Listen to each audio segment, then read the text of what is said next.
vamos a empezar la segunda parte de esta clase, que también seguimos, naturalmente, con solicitación por torsión en régimen elástico. Y, como bien anticipó Felipe, lo que vamos a hacer es una diferencia entre distintos tipos de secciones para ver cómo se comporta cada una frente a esta solicitación.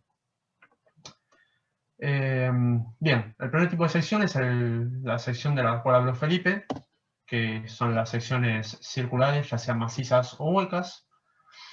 En estas secciones, en general en todo lo que vamos a ver, aplican las hipótesis de Coulomb, es decir, que las secciones se mantienen, que eran planas antes de la deformación, se mantienen planas, paralelas entre sí y perpendiculares al eje de la barra, antes y después de la deformación. A partir de eso, de plantear esa teoría, esa hipótesis en realidad, se pueden plantear las ecuaciones que presentó Felipe anteriormente y que para el caso de secciones circulares macizas o huecas, tenemos estos JP, parámetros de la sección, que me voy a tener un poquito más yo, porque cuando la cursé, la materia, siempre me equivocaba, JP, JX, JI y todo eso, entonces yo también quiero tener un poco más, y para que ustedes no se equivoquen como me equivocaba yo. Entonces, a mí, ¿qué duda me surgía? Bueno, yo sé que JP es pi por diámetro a la cuarta sobre un número, que no sé cuál es, yo estoy hablando de la sección circular maciza, y sé que JX es igual a JI en una sección circular, que es pi por diámetro a la cuarta sobre otro número. Este es el número, bueno, podría haber hecho al revés en realidad. Vamos a decirle este el número 2 y este el número 1. Y la pregunta es, ¿qué podían ser estos valores? Bueno, estos podían ser 32 o 64. Y siempre me equivocaba cuál era cuál. ¿Cómo nos acordamos de cuál es cuál? ¿Alguien sabe alguna propiedad que relacione esto con esto y que me ayude a acordarme cuál es el número 1 y cuál es el número 2? El polar sería la suma de los otros dos. Perfecto. Lo que dice Joaquín es que JP es igual a JX más JI. Eso sale de la definición de JP, de JX y JI a partir de integrales en el área. Entonces, a partir de esto mismo, vas a darte cuenta que JP tiene que ser 2 veces JX o 2 veces JI porque son iguales. Entonces el número 1 es 32 y el número 2 es 64.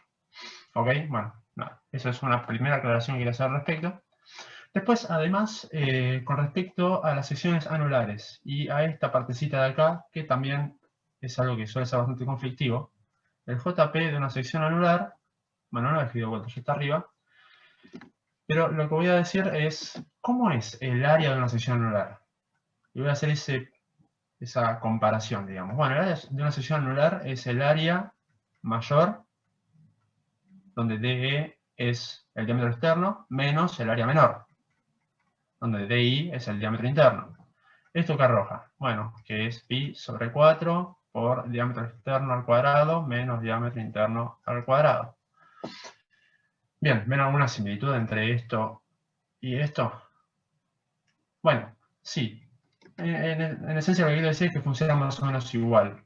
¿Qué hago? No resto cualquier cosa, resto áreas. ¿Qué hago? No resto cualquier cosa, resto JPs, momentos de inercia polares.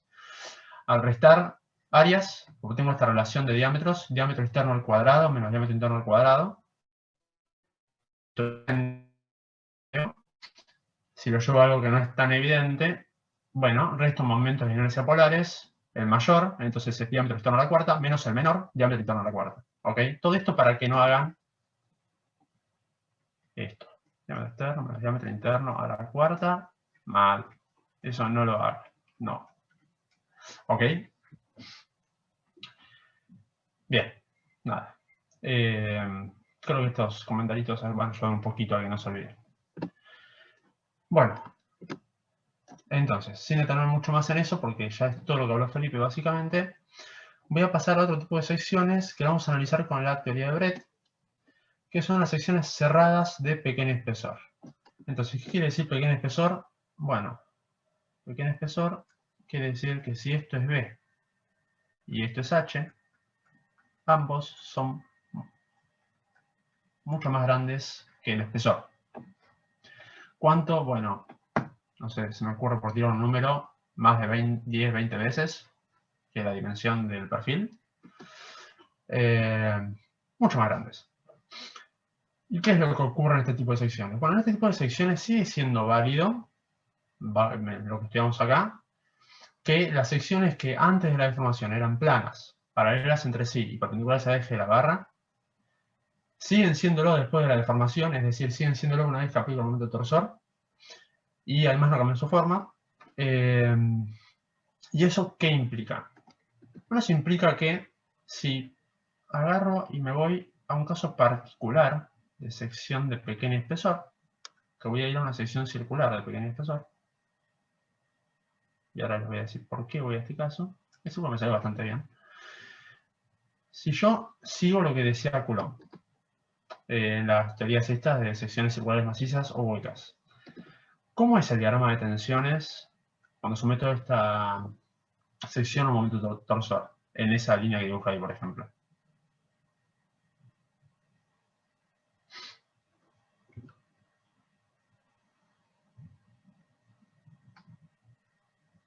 ¿Cómo es? Y si el espesor es suficientemente grande, sería más grande en el borde externo y más chica en el borde interno, ¿no? Bien, me molesta un poquito la aclaración si el espesor es suficientemente grande. Cuando hablamos de esto, ¿hicimos alguna acotación respecto del espesor que tenga que tener la sección anular? No. No, ok, perfecto. Entonces, eso sí es válido y siempre no depende del espesor. Entonces, en definitiva, podríamos plantear que tenemos una tensión tangencial de este estilo, que verifica que tengo en el diámetro interno, bueno, esto no está muy lindo dibujado, ¿no? Porque esto debería pasar por el baricentro de la sección y después ir para allá. Más o menos, así. Verifica que tau 1 es mayor que tau 2 y verifica algo más. Porque que Coulomb diga, que la hipótesis de Coulomb diga que las secciones que eran planas, paralelas entre sí y perpendiculares al eje de la barra siguen siéndolo después de la deformación, implica también que si hago un zoom en esto de acá, este es el cachito que estoy viendo ahí, las tensiones tienen que ser tangentes al borde externo o interno de la sección. Porque si no pasa eso, se me frenan tensiones en otros planos, y si me frenan tensiones en otros planos, empiezan a pasar cosas raras con la sección, que no cumplen la hipótesis de Coulomb. Bien, entonces se tiene que verificar que la tensión sea tangente al contorno, ya sea interno o externo de la sección, y además se verifica que incrementa conforme me alejo del baricentro, que va a estar por acá, de la sección. Ahora, cuando este espesor es muy pequeño, ¿cuál va a ser la diferencia entre tau 2 y tau 1? Si me agarro de esta expresión. ¿Va a ser grande o chiquita? Va a ser pequeño. Va a ser pequeña. Entonces, me permiten decir que tau 2 es más o menos igual que tau 1. Eso por un lado.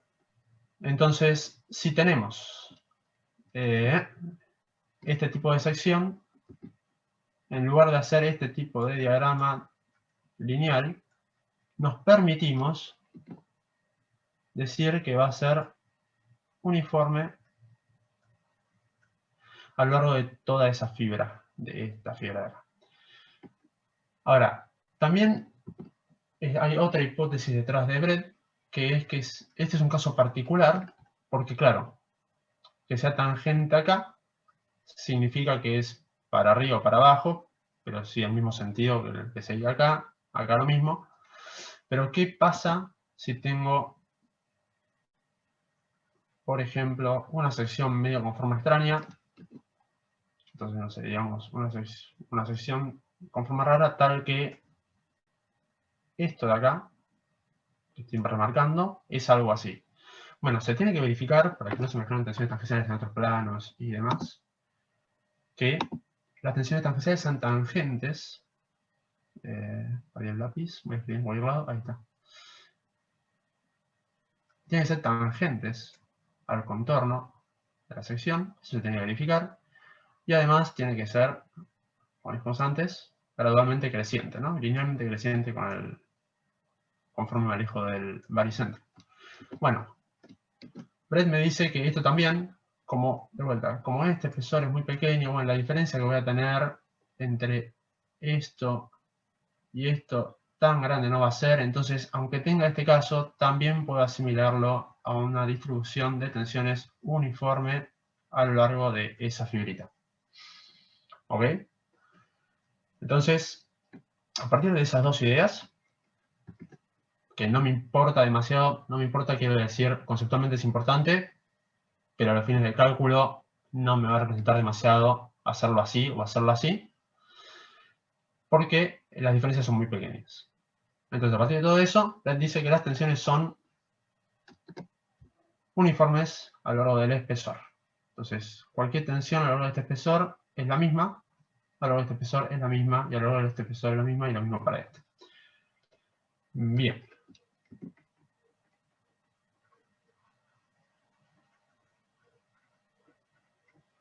Me tomo un momento para borrar, por si algo de lo que dije no se entendió.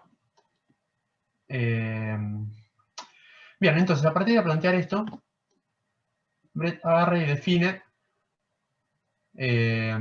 la tensión tangencial y la curvatura. Y para definirlo se utiliza, vamos con la tensión tangencial primero, este parámetro omega. ¿Y alguien recuerda la teórica que era omega? Un área. Es un área, ¿cierto? ¿Qué área era? Hay que trazar la línea media de la sección. Te escucho muy bajito, Daniel. No sé si soy yo. Hay que trazar la línea media en una sección y calcular Bien. el área por dentro. Perfecto.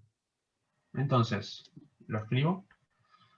Omega es el área encerrada por la línea media. Y esto no me va a salir bien, pero bueno, aunque sea, lo intento. Lo que estoy haciendo es trazar una línea que pasa por la mitad del espesor de cada partecita de la sección, donde si esto es E1, la línea media pasa por E1 sobre 2. Y omega es el área encerrada por esa línea media. ¿Ok? Ya vamos a ver más adelante, lo vamos a calcular en algún ejercicio. Y después agarra y define también este JT. Y JT existe una cierta analogía entre esto y esta expresión de la curvatura. El JT sería como el análogo del JP. Y lo define para secciones cerradas de pequeño espesor, como este monstruito que está acá, que es 4 por omega al cuadrado sobre la integral de diferencial de longitud sobre el espesor. ¿Y qué es ese integral de diferencial de longitud sobre el espesor? Bueno, a mí me gusta escribirlo, por más que es exactamente lo mismo. Me hago lío con estas cosas, entonces lo divido un poco más. Lo dejo así. Entonces, ¿qué estoy haciendo? Estoy agarrando e integrando este término de acá a medida que avanzo en las longitudes, es decir, a lo largo de la sección, en estas longitudes. Si todos los espesores de este perfil valieran E1, supongamos, ¿cuánto valdría esta integral?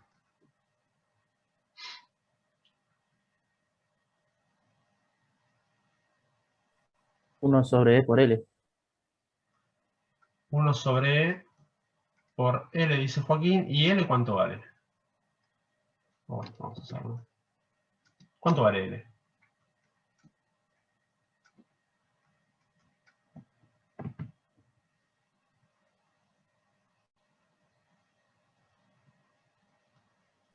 Que sería el perímetro medio, digamos. Bien, perfecto. O sea, Entonces, B menos un espesor más H menos un espesor, todo eso por 2.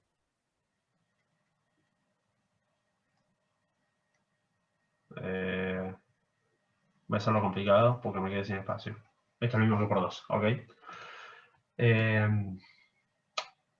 Bien, vamos a hacerlo distinto. Este era para que se rieran un rato. No sé si se rieron. Así que lo dejamos así. Bien, exactamente, es esto. Entonces lo que hizo fue ir sumando las longitudes de la línea media por el espesor respectivo. Como en este caso todos los espesores eran E1, la expresión de esta integral me queda 1 sobre E por L, donde L es este cosito que está acá. Bien, maravilloso. Bien. Entonces ya con esto tenemos suficiente para calcular tensiones y curvatura en secciones cerradas de pequeño espesor. Y ahora nos queda ver qué es lo que pasa en secciones de pequeño espesor, pero abiertas. ¿Y qué ejemplo tiene una sección de pequeño espesor abierta?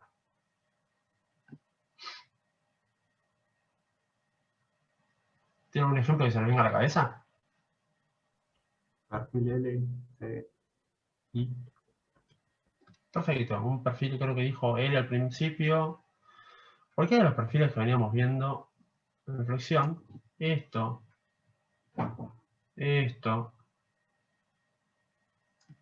o esto, cualquiera de los perfiles que aparecen en las tablas, en definitiva son perfiles abiertos. Entonces, para cualquiera de estos casos, que son los que aparecen en las tablas de perfiles, vamos a aplicar la teoría de Saint-Venant. ¿Y qué es lo que dice Saint-Venant? Bueno, lo que plantea Saint-Venant es que tenemos una distribución de tensiones a lo largo del espesor de las secciones abiertas que se distribuye linealmente.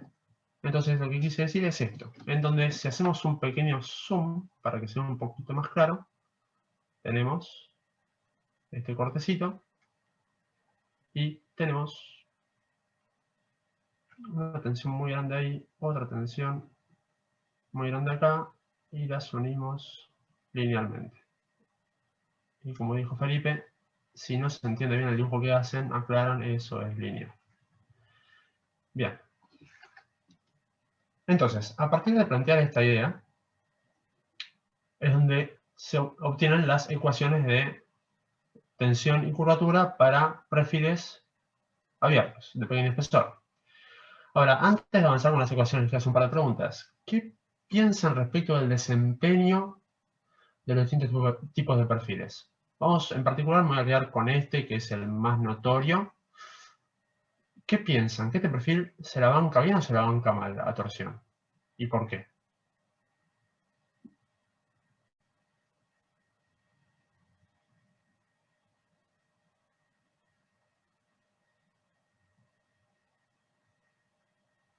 Por ahora eso lo haremos sin saber, así que díganme lo que se les ocurre y lo discutimos un poquito. Después voy a hacer el ejercicio que tengo que hacer es para comparar esto.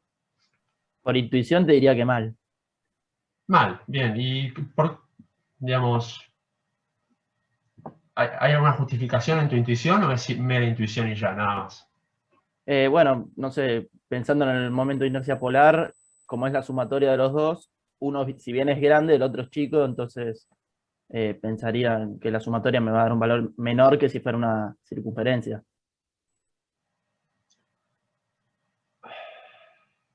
Ok, no lo había visto por ese lado, pero lo voy a ver por un lado un poquito más trivial. No me gusta demasiado ese planteo. Porque No sé, Cristian, sí, no sé qué quiere decir vos.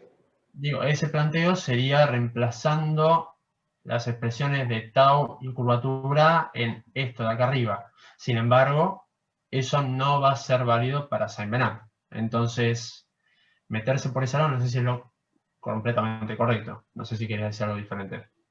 Sí, para reforzar la misma idea. O sea, la inercia polar solo entra en juego con Coulomb. Todo el resto de las teorías no usa la inercia polar. Brett no usa polar y Saint-Venant no va a usar polar. La inercia polar es solo importante para Coulomb. Bueno, ¿alguien tiene alguna otra idea? Bueno,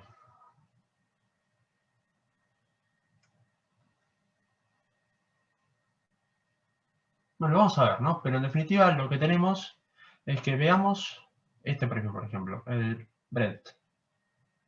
Tenemos este brazo de palanca. Entonces tenemos algunas tensiones tau por un brazo de palanca grande que me bancan el momento torsor que yo tenga, mt. ¿Qué pasa en Coulomb? Bueno, de vuelta, tengo una resultante que va a pasar más o menos por ahí. Entonces mi brazo de palanca es este, que es relativamente grande. Lo mismo pasa con las secciones macizas. Tengo este brazo de palanca, que es relativamente grande. Ahora, ¿qué pasa acá? Bueno, el brazo de palanca termina siendo, y lo voy a buscar en otro color.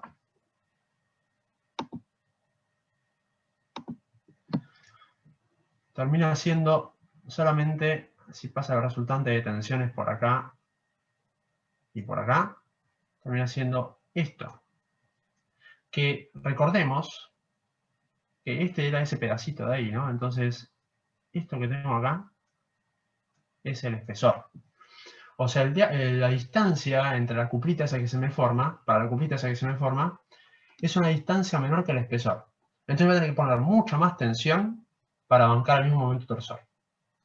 Eso hace que estos perfiles no funcionen tan bien a torsión como estos o que como estos. Bien, esa es un poco la idea. Ahora vamos a ver con numeritos para cada caso. Voy a borrar un poco todo, creo. Bien. Entonces, como bien decíamos antes, Saint-Venant, que es lo que se usa para secciones abiertas de pequeño espesor, plantea una ecuación que, por más que tiene una cierta similitud con esta, solamente que en lugar de moverme en el radio, porque acá a medida que me dejaba del baricentro iba aumentando las tensiones, acá a medida que tengo mayor espesor, me alejo del medio de la sección para un costado, tengo mayor tensión, pero tiene una cierta similitud con esto, solamente que en lugar de usar un JP, voy a usar un JT, que ya voy a definir, y la curvatura de vuelta es siempre más o menos la misma expresión, solamente que puedo usar un JT o un JP, pero es siempre la misma idea. Y en este caso, el JT es esto que está acá, donde estos ahí son estas cosas. Podríamos decir que este es A1, este es A2 y el de abajo sería un A3. Y EI son los espesores. Es decir, y lo voy a dibujar también, eso sería E2, esto sería E1 y el de abajo sería E3. Hasta acá estamos más o menos bien. Entonces, si resolvemos un ejercicio de esto, esperaríamos que un perfil abierto no se la banque demasiado y un perfil cerrado se la banque un poco más. Voy a comentar un pequeño detalle que me olvidé de comentar antes, que me gustaría que observen. Quedémonos un ratito con esto que está acá. Para Brett. MT es el MT al cual está sometida mi sección. Omega, dijimos que era el área encerrada por la línea media y que no varía para una misma sección. Es omega. 2, bueno, es un número. Y el espesor, bueno, podría tener un caso en que tenga un espesor 1 acá, un espesor 2 ahí, y puedo seguir así todo lo que quiera, cambiando los espesores. Entonces, ¿qué pasa? Bueno, podría agarrar y plantear algo como que tau por E es igual a mt sobre 2 omega. ¿Y mt sobre 2 omega qué es? ¿Hay alguno de esos valores que no los conozco o que varía para la sección?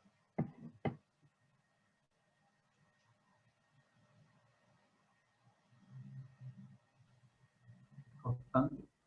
Es constante. Perfecto. Entonces, lo que digo es que este tau por E se mantiene constante a lo largo de la sección. No tau, sino tau por E. Eso es algo que decimos que el flujo de tensiones a lo largo de la sección se mantiene constante, y esto es una suerte de analogía de una integral. Si se quiere, estoy integrando los tau en el espesor, porque sé que los tau se mantienen constantes en el espesor, porque es lo que planteé en Brett. Entonces tau por E me daría como una suerte de integral de las tensiones en el espesor, y esa integral se mantiene constante. Es decir, todo lo que fluye por acá de tensiones va a fluir por acá y va a fluir por acá y así. Y les pregunto, si E1 es mayor que E2, ¿cuál va a ser la relación entre tau 1 y tau 2?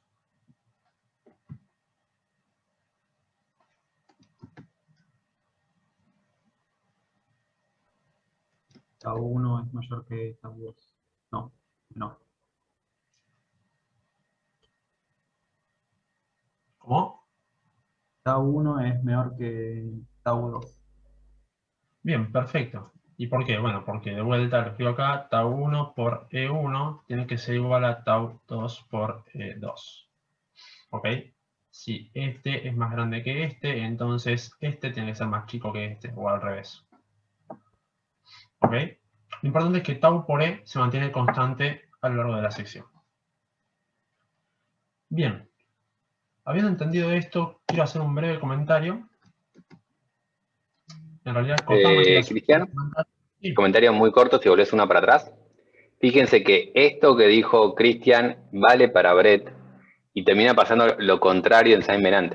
O sea, tanto en Brett como en Saint-Venant, cuánto vale el tau depende del espesor de cada pedacito.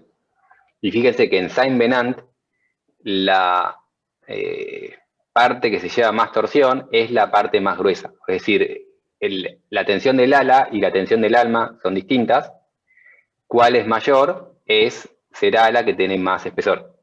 Fíjense cuánto vale para Saint-Venant el tau. Es por el espesor. Entonces, como el ala es más gruesa, el ala tiene más tau. Tengan en cuenta que esto que dijo recién Cristian es para Brett. Para Saint-Venant la relación les queda al revés.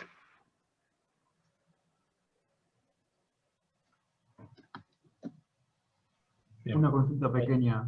Sí. JT, ¿cómo se llamaba? Acá tienen diferente nombre para Brett y Saint-Venant. No me acuerdo el nombre, la verdad. Generalmente se llama JT o inercia de la torsión. O sea, no tiene un nombre muy feliz más que ese. De hecho, ahora estoy cambiando la diapositiva para cambiar la diapositiva para llamarle B y S, para entender que la inercia de la torsión es distinta según la sección, pero no tiene un nombre muy copado. Bien, buenísimo. Entonces, importante eso, recuerden que esta relación es solo válida para Brett y es válida por esto, que solo vale para Brett. ¿Ok? Bien, y ahora sí, voy con el comentario respecto de este caso. Y voy a leer lo que dice, es importante notar que la sección debe ser completamente cerrada para poder usar Brett. Brett era secciones cerradas de pequeño espesor. Si tuviese un corte infinitesimal en la sección, tendría que usar Saint-Venant, porque pasa a ser una... Perdón, un mensaje. Pasa a ser una sección abierta. Bien. Y entonces yo quiero ver este caso. Y para verlo primero voy a mostrarles una cosita que yo el pasado lo quise mostrar y no sé por qué no llegué a mostrarlo, pero supongamos que tenemos estos dos rollos de... que son de papel laboratorio, no sé, bueno, los rollos de cocina de papel. Uno, no sé si se llega a ver, está cerrado. Y el otro, ahí está, sí se ve, ahí se ve la rendijita de luz, está abierto. Lo que voy a hacer es someter a los dos a una torsión, con mis manos, nada más. Y por lo que dijimos antes, que Joaquín argumentó por intuición, y después yo le di un poquito más de entidad, aunque no demasiada, voy a ver cuánto aguanta cada uno. Entonces créanme que los voy a someter a los dos a lo más que pueda, ¿está bien? Acá ven una línea, ¿se llega a ver? Ahí se ve la línea. Entonces yo le hago fuerza y la línea no hace nada. Cambio la voz para que piensen que estoy haciendo mucha fuerza. Ahora, tengo este, que es el que está abierto. Bueno, ahí se ve toda la rendija. Y lo giro y ven la línea como se va yendo. Y no apliqué toda la fuerza. Entonces, eso lo queremos decir cuando uno aguanta menos que el otro. ¿Y por qué uno aguanta menos que el otro? Bueno, porque uno está funcionando con un brazo de palanca, que es la distancia de acá a acá. Y otro está funcionando con un brazo de palanca, que es menor al espesor que está ahí entre mis dedos. Bien, mostré mi rollo de cocina. Estoy contento. El rollo de cocina me parece buenísimo y la idea es que ese corte, no importa si el corte es un micrón, es un corte, cambiaste tu sección. tienen rollos en su cocina o papel higiénico si no cocinan para divertirse viendo estas cosas. Así que bueno, lo que pasa es que en lugar de tener lo que teníamos antes, que era esto, en breadth, esto ya no vale y pasa a valer esto. ¿Y por qué no vale esto? Bueno, nos detenemos un poquitito justo ahí y vemos qué pasa. Voy a hacer un cortecito acá. Y eso es lo que estoy viendo. Y supongamos que quiero aplicar la teoría de Breadth para este perfilito. Bueno, tendría unas tensiones que serían así, ¿no? Bueno, uniformes. Ahora, si, no sé, nosotros llamamos, por ejemplo, a esto un eje Y y a esto un eje Z, por decir algo, estas creo que serían tau en el plano de normal X, en la dirección de Z, bueno, depende, bueno, la dirección de Z, normal X, bueno, pero no importa, tau XZ o tau ZX. ¿Y qué me decía Cauchy? ¿Se acuerdan del amiguito Cauchy? Con respecto a las tensiones tangenciales.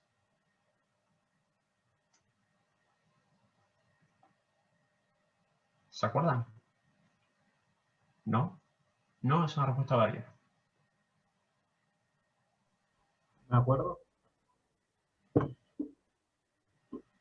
¿Cómo? Creo que dijo que no se acuerda. Gracias. Era una respuesta válida. Lo que me decía es que tau xz es igual a tau zx. Entonces, ¿por qué traigo esto a colación? Porque, ¿qué pasaría si yo veo... tengo que cambiar de color. Si yo veo lo que pasa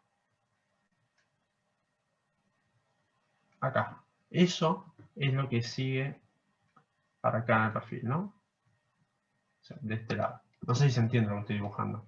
Estoy viendo y voy a traer mi modelito. Estoy viendo lo que pasa ahí, yéndome para atrás. ¿Ok? Viendo en esa superficie qué pasa.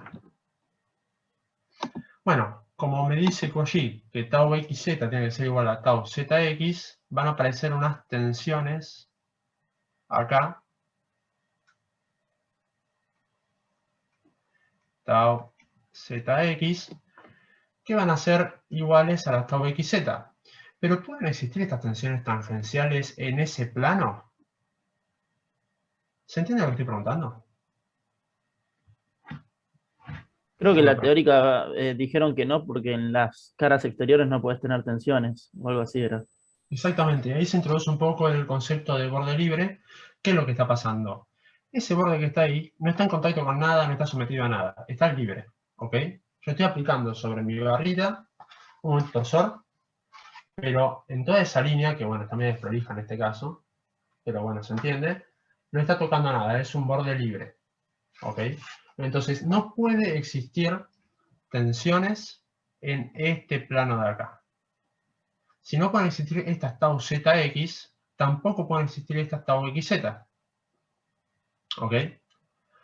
Entonces, un poco de eso resulta también que Breadth deja de ser válido. Aparte, si quisiéramos hacer la analogía esa del flujo de tensiones, cuando llego hasta acá, se me corta el flujo. Y ya no tiene demasiado sentido, pensándolo por ese lado. En definitiva, cuando se me corta, por más infinitesimal que sea el corte, como era mi caso, paso de una teoría, que es la teoría de Breadth para perfiles de pequeño espesor cerrados, a la teoría de Saint-Venant, que era perfiles de pequeño espesor abiertos. ¿Ok?